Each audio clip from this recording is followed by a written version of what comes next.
Welcome to the world of AI trainers. This is a growing army of freelancers working behind the scenes to shape the way large language models think. They're hired by data training companies like Turing, Mercor, and Deccan AI, and their job is to find blind spots in models built by the likes of OpenAI, Meta, Anthropic, and Google, and of course, fix them. That means fewer hallucinations, smarter, more coherent answers, and a model that gets just a little closer to sounding, well, human. It's a noble endeavor, and of course, it's also billable. Until recently, few outside the AI world had heard of Mercor or its ilk. But that changed in June when Meta paid over $14 billion to acquire a 49% stake in Scale AI, one of the earliest and biggest names in AI data training. The backlash was immediate. Within days, OpenAI and Google cut ties with Scale AI, and competitors rushed in to fill the gap. It was a feeding frenzy. Everyone wanted a slice of Scale's business. And for some, it paid off. Like Rukesh Reddy, the founder of Deccan AI, told us, within a week of the Meta deal, they were seeing crazy traction. But here's the thing. This is a murky business. AI has already automated away many entry-level software jobs, and in return, it's created a new, if temporary, kind of white-collar gig work. One where software engineers, STEM researchers, even voice actors now offer up their skills to the AI gods. And quietly, India has emerged as a major beneficiary of this new labor arbitrage.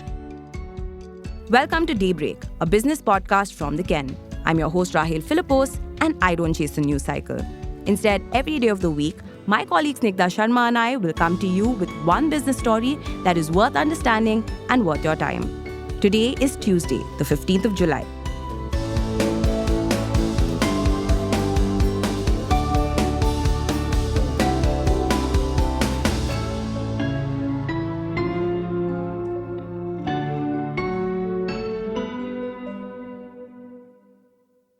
If you've been paying attention to how AI is changing the world, you'll know it's not just the technology that's evolving, but the very nature of work itself.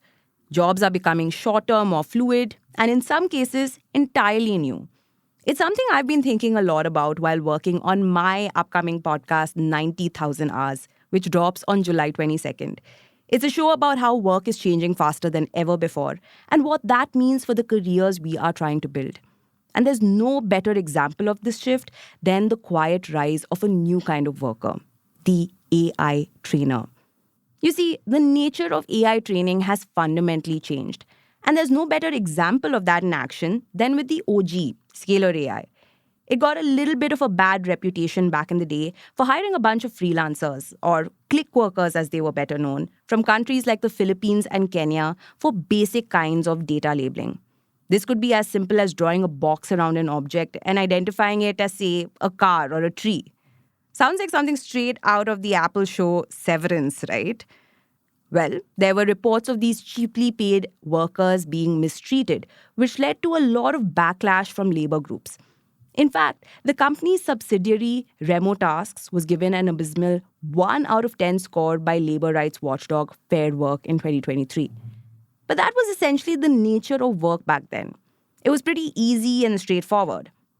Today, that isn't the case at all. Data is at the core of how an AI model functions. Essentially, it's fed large amounts of structured and unstructured data and then makes connections between them to produce outputs. But the kind of data involved has been changing. The way these AI models are trained has changed just as rapidly as the models themselves. The AI trainers of today are far from simple button pushers. Instead, they actively evaluate prompts, push the model's limits to improve its reasoning skills, and train it on domain-specific, particularly STEM-centric data. Reddy explained to us how challenging and fast the work is. For instance, if a trainer starts off week 1 by feeding the chatbot undergraduate-level physics problems and seeing it fail, by week 5, the chatbot will have reached a stage where it can solve even advanced PhD-level questions. Now, this is the kind of thing that the likes of Mercor, Turing, and Deccan AI are in the business of. Their added positioning as job platforms for skilled workers helps them attract the right kind of talent.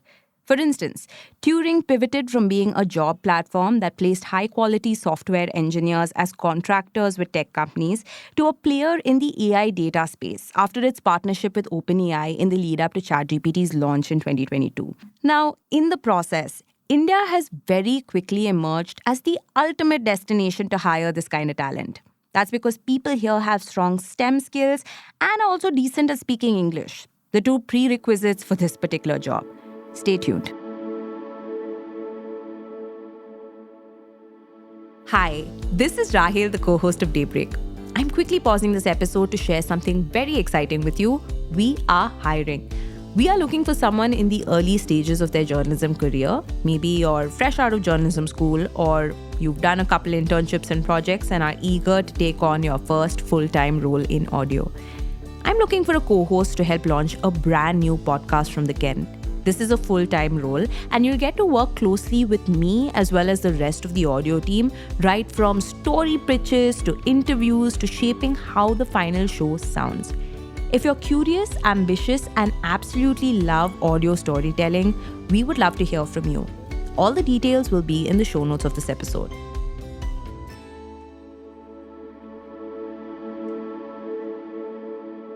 Though a lot of these AI data training companies are headquartered in the US, they hire most of their trainers from India, where talent is abundant, cheap, and of good quality.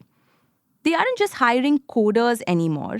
They're looking for people with master's degrees and PhDs in STEM and humanities. They're even hiring voice actors in some cases, people who can provide voice data in various accents and tones. So the nature of the game is fundamentally different today. So much so that it's hard to figure out what exactly to even call this industry anymore. Reddy explained how things like annotation and labeling are somewhat misleading. For a while, he says everyone was calling it RLHF, which is a technical definition, but conveys the distinction between this and bounding box work. Now he says they call it Gen AI data. But even that doesn't really give you the full picture. Indians are now increasingly flocking to these jobs. And why wouldn't they? They're lucrative and flexible, which are two things that are very hard to find in today's job market. And the pay is great too. Depending on the company, trainers are paid anywhere from $12 for generalist tasks to $40 to $50 for specialized ones requiring domain expertise.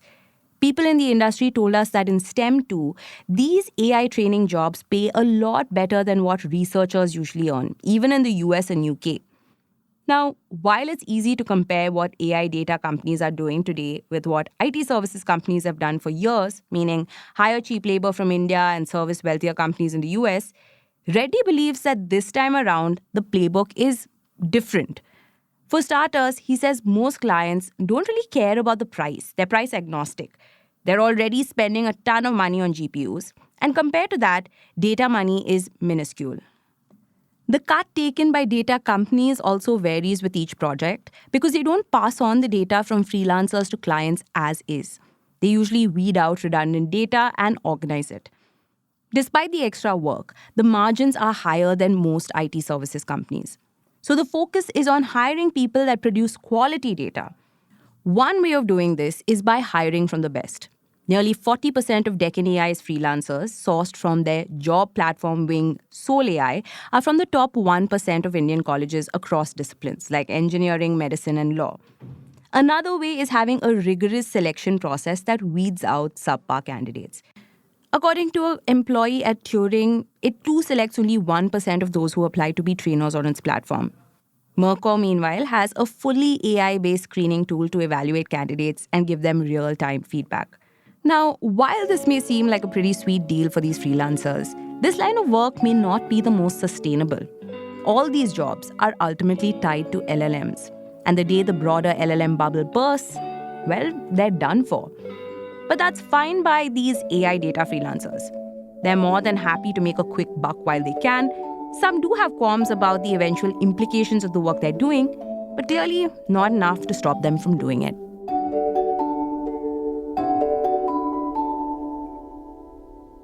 Daybreak is produced from the newsroom of the Ken, India's first subscriber-focused business news platform.